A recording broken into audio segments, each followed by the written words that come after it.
Welcome to another episode of Bronx Edulution. Today we're going to be talking about family dynamics and how family impacts culture. We hope you enjoy the segment. Coming up right now. Mously, you want to go outside for a walk? No, my dad doesn't let me. Why? You haven't been outside in a week. He won't let me go out. That's strange. But you haven't been at all. You can't say anything. Why can't you go outside? How it was working? Let me come. He's sleeping. Okay, come outside. Come outside.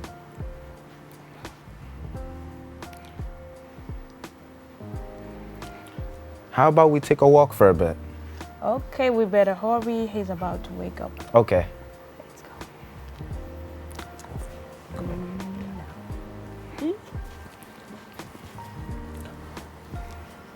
Okay.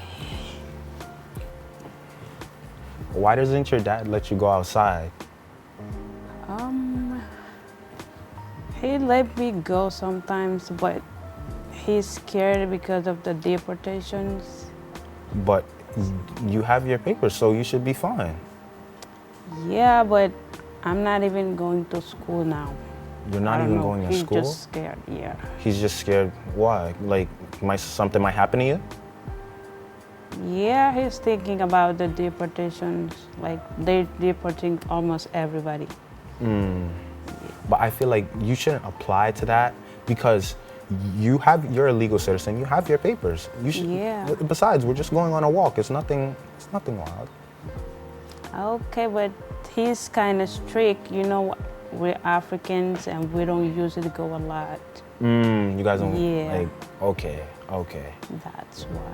Makes more sense. But I feel like you should try and communicate with him. He wouldn't even let you go outside this week for a walk. I feel like that's not fair. Yeah, you're right, but I don't know. He's so strict. So I tried, but sometimes I just sneak out like I just did. Or if he sees me, I'm going to internships or I'm going to school and went out with my friends. Yeah. I've had disagreements with my parents too, but I'd say really what you gotta do is really communicate with them. Or is it more of a cultural thing? Yeah, it is culture, but crazy culture. I mean, it's so difficult to go out and it has a lot of impact that we don't even notice. You see, and I'm one of those people, obviously. We have hard time to go out with people or interact with people because we're not used to it. Oh, you okay. know.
we're gonna start the show right now. This is my favorite part.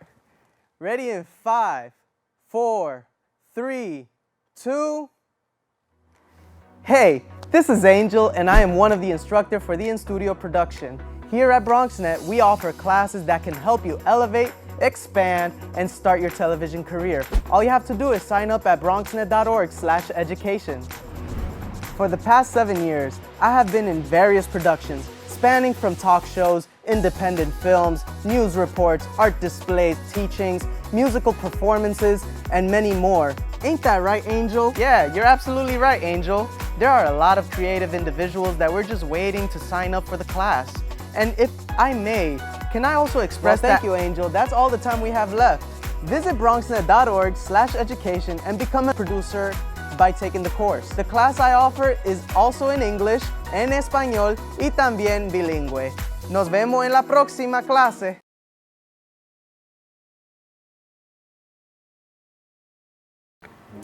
I feel like that's really one of the most important parts. Like, I understand the family dynamic, but I really do feel like you should be able to go outside, interact with new people.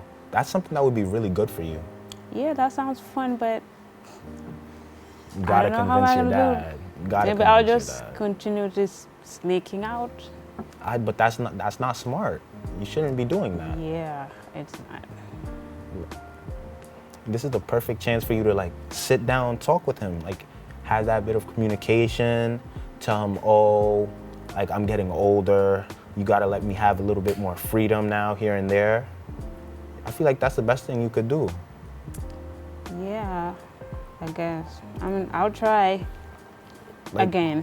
What are certain things that your dad won't allow you to do? Like, it could be like just based off cultural, like, or something else.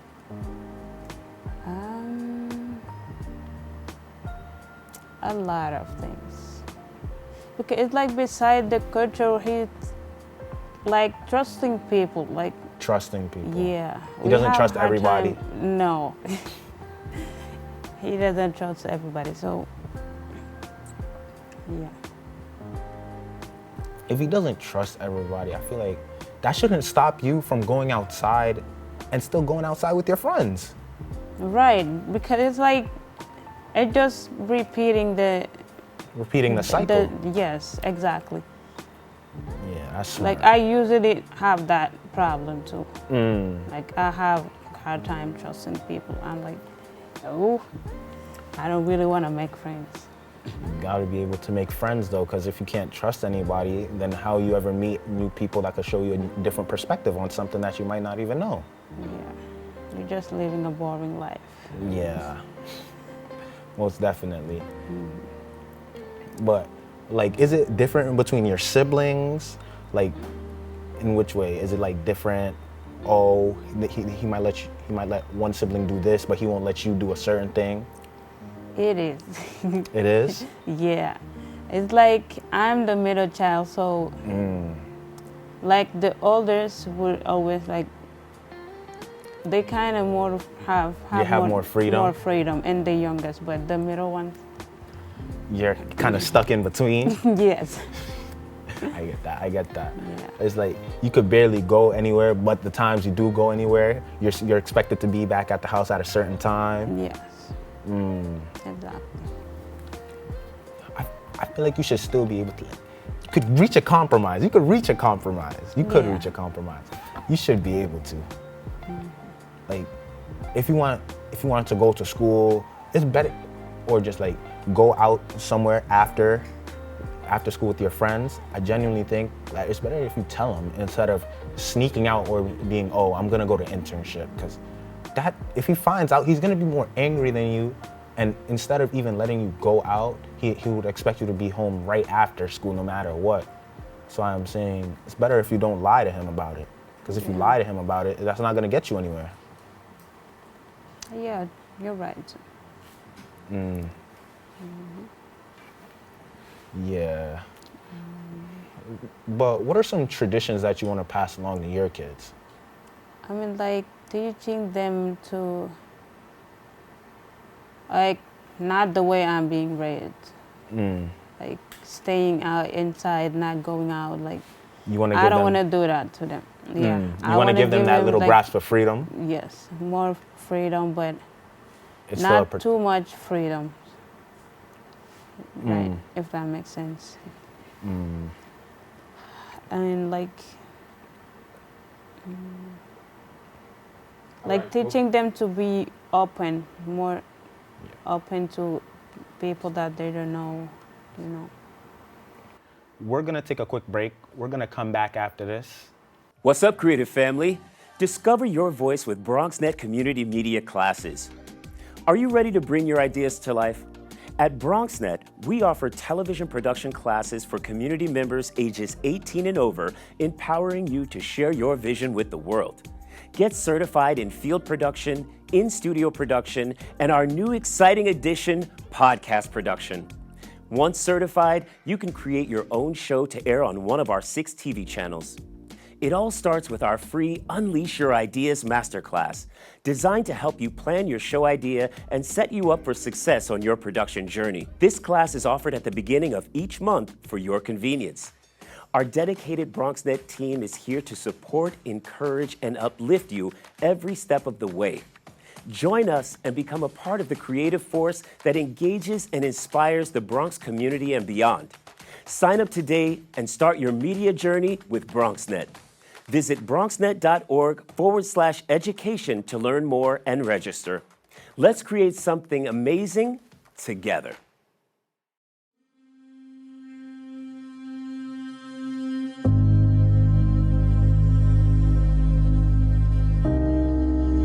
Only 57% of New York City high school students are college ready by their senior year.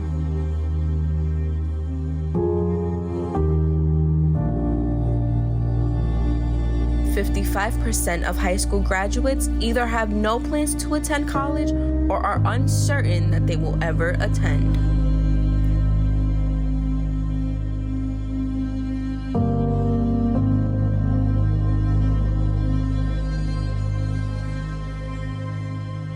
.34% of young adults don't go to college because they can't afford it.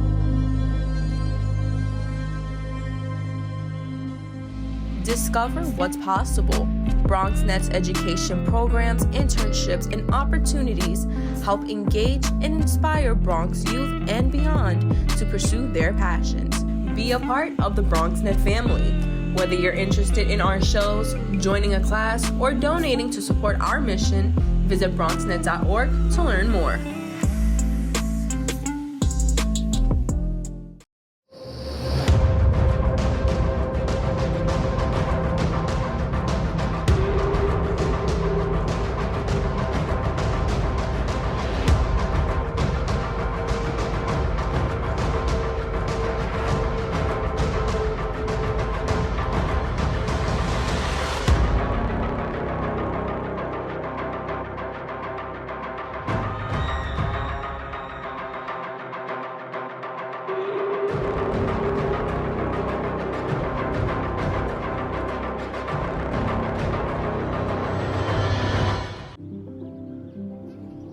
These walls and windows hold me tight.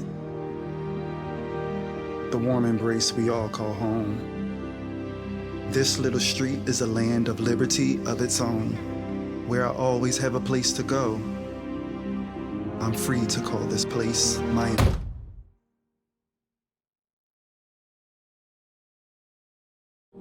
We all deserve a place to call home. That's an American dream. Welcome back to Bronx Edulution. And like we were talking about before, have you noticed any cultural differences between the way your dad talks to your brother than how he talks to you, or just in rules? Yeah, there's a lot difference between male and females. Somehow males have more freedom. They go out that we can't do. They do most of it almost. They're allowed to go out more than you guys are? They go out all the time, have some fun, to go with their friends. Well, what about you? But I just stay home and do housework or cook. Yeah. That's how it difference. How you feel like that's impacted you? Like, you feel any different about it? Kind of jealous about it? I don't know how I feel about it because it's like sometimes I kind of like that somehow. I don't know. You like that? Yeah. Hey, I'm like some I people just enjoy like to- staying in some the people house. just like to stay in the house. Yeah. Yeah. Yeah. I just enjoy staying in the house, like doing something, keeping myself busy instead of going out. I don't know. It's because I'm used to it or. Yeah. What would you change though? What would you change? You'd allow yourself to go out more though, if you had the chance? I try it sometimes, but it's like I I feel like it's up to me now to like, am I going out by myself or what? But I tried, and if I go out, it's like something's telling me go back, go back in the house. I just can't stay outside. Like It it's does make weird. sense. It's weird because you don't go outside that much. Yeah. You're so used to being inside that since you're going outside more and you're getting used to different environments, it feels weird to you. That makes that makes the most sense. Is that how you feel though? Sometimes. Sometimes. So But sometimes it's like you really need to go out, get some Mm. fresh air. I mean, yeah, so he'll let you go out with your friends though, right? yeah. Yeah, okay. Well, from my culture, I feel like from my culture, there's a different standpoint. There's no real like gender roles, if you could even call it that, gender roles on whether a girl should be just staying in the house and guys could just do whatever. I feel I feel like that's one of the best implementations, really, because everybody should be able to go outside and hang out with their friends, get a fresh breath of air. Yeah. Can't always be cooped up in the house. I feel like that's really the best thing you could do. Yeah, I wonder how that feels. You wonder how that feels. I'm telling you, you should definitely try and just stick up for yourself more when it comes to just self-advocating, because you never know what your dad might say. He might change his mind because you're getting older. So Yeah, I hope. And he Yeah. better. Yeah. yeah, because now that I really think about it, my dad really does. He lets me go outside a lot. So, but I do talk to him a lot about it because I let him know where I'm going and things like that. Yeah. So that's I easily don't the really best. let them know where I'm going. You don't let him You know know? where you're going. Okay. Yeah. That might explain it. That might explain it. Exactly. Yeah. Might explain it. Gotta let him know though, because you never know what could happen. Yeah. Sometimes they might be on your back. So yeah, Yeah. it does make sense why you wouldn't let him know. Like, does he just nag you? He's just on your case? Not all the time, but you know, when you're like not the normal kids who just go out and have some fun and come back with people like me, they don't tell their parents where they're going. I used to do that. I used to do that. Yeah. Because sometimes they're going to be like, oh, why are you going there? Why are you doing that? And it just gets to a point. So you just feel like, oh, it's better if I go and not tell you than tell you and then you tell me something about it. So I understand that. I understand that. But when you go out with your siblings, they let you go out with your older siblings though. Like Yeah. you guys could just go out anywhere. Yes. So you could go outside with your older brother, but you can't go outside by yourself sometimes. Yes. Exactly. I do feel like you should be able to go outside more. You should be able to. I hope. Yeah. I'll try. Thank you for joining us on another episode of Bronx Edulution. Hope to see you again.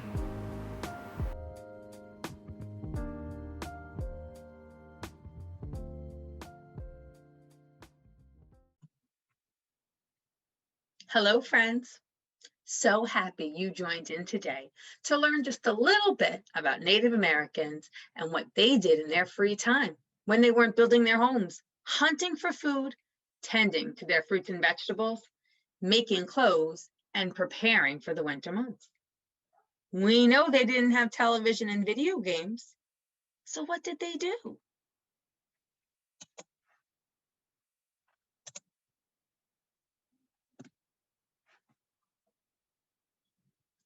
Have you ever played lacrosse or paddled a kayak or looked in the night sky at the constellation Great Bear? Maybe you've heard stories of Earth resting on the back of a giant turtle or the great leader Hiawatha. Guess what? These are all part of Native American culture. Culture are the beliefs and way of life of a group of people. And a constellation, which may be a new word to you, is a group of stars that form a picture. There are two constellations that were very important to Native Americans. One of those constellations is called Bears in the Sky. You may know Bears in the Sky as the Big Dipper. The Native American legend is that the bowl of the Big Dipper is the bear, and the stars in the handle are hunters chasing it. Another constellation that is very important to the Native American people is Quillwork Girl and her new 7 brothers. Quillwork Girl and her new 7 brothers tells a Cheyenne story of how the Big Dipper comes to be when a girl and her loyal brothers escape from a bison. Constellations and the night sky played a major part in the lives of Native Americans, so they told stories about them. Kinds of how someone in your family may tell you a bedtime story. So what did the Native Americans do during the day? Well, girls learned to weave baskets, make clothes, and gather food. Boys learned to trap animals and make tools like bows and arrows. Young children also played with dolls and rolled birch bark hoops. They also played a game called Baguette-away. What on earth is Baguette-away? Well, let's look at this picture. Does this look like a familiar sport? It might.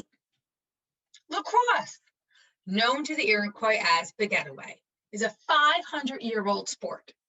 Each player had a stick made from a young sapling that was bent at the end to form a loop.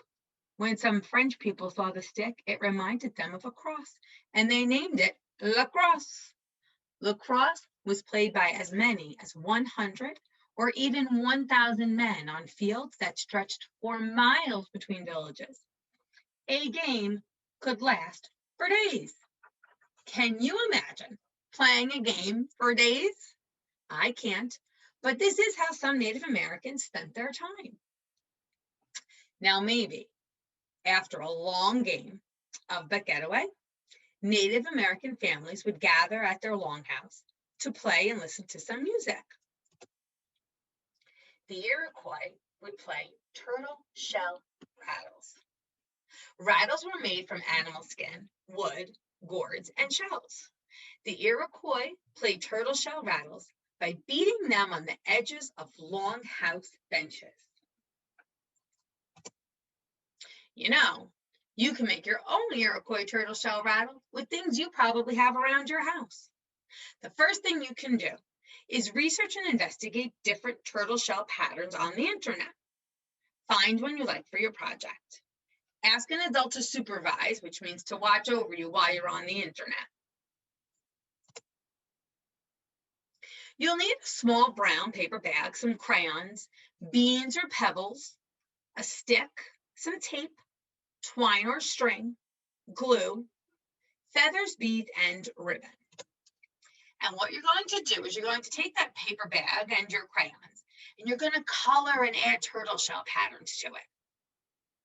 When you're done with that, you're going to blow some air into your bag to make it puff up and pour in your beans or your pebbles or anything you have around the house that if you shake that bag, it'll make some noise. Now you're going to put the stick in the open end of the bag and leave enough of the stick out to make a handle.